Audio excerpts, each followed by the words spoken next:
I want you guys to listen to this true life story of Tupac that nobody is telling you. Oh yeah. In 1995, Tupac Shakur was at his lowest point.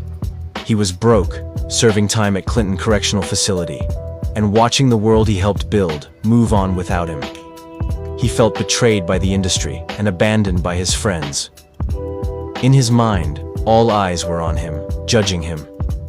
Then, an offer came. From the most feared man in music, Marion Suge Knight, the CEO of Death Row Records. Suge offered to pay Pac's $1.4 million bail. But there was a catch. He had to sign a 3-album deal with Death Row, handwritten on a napkin. It was a deal with the devil. Stay in prison, or sign your life away for freedom and a chance at revenge. Pac took the deal. Hours after leaving prison, he wasn't going home. He was going straight to the studio. Tupac arrived at Con-Am Studios with nearly a year of pent-up rage, poetry, and ambition. He didn't just have ideas, he had a vision. He demanded a beat, and within minutes, the iconic track Ambition's Azarita was born. He wrote the entire song in the time it took the producer to go get a glass of water. This was the pace for the next 2 weeks.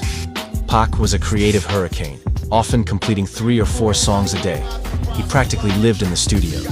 He had been silenced for months, and now the floodgates were open. He wrote about his paranoia, his enemies, his lust for life, and his defiance against the system that locked him up. He was fueled by Hennessy, weed, and a relentless desire to prove everyone wrong. The producers could barely keep up. The result was so much incredible material that Suge Knight suggested making it a double album, the first of its kind in hip-hop. Released in February 1996, All Eyes on Me was a commercial and critical juggernaut.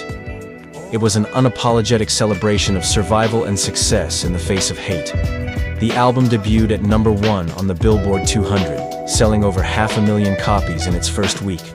It cemented Tupac as the biggest rapper on the planet. It was his magnum opus, the ultimate statement piece. The All Eyes on Me he felt in prison was now a reality, but this time, it was on his terms. He was the center of the universe, but the album was also a product of the toxic, violent environment of Death Row Records.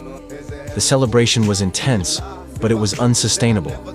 All Eyes on Me would eventually be certified Diamond, a landmark achievement in hip-hop. It was the peak of his career. Tragically, it would also be the last album released during his lifetime. Just 7 months after achieving this Drop your monumental opinion in the success, comment section. Tupac Shakur Follow for more videos like What's these, your favorite also. track from All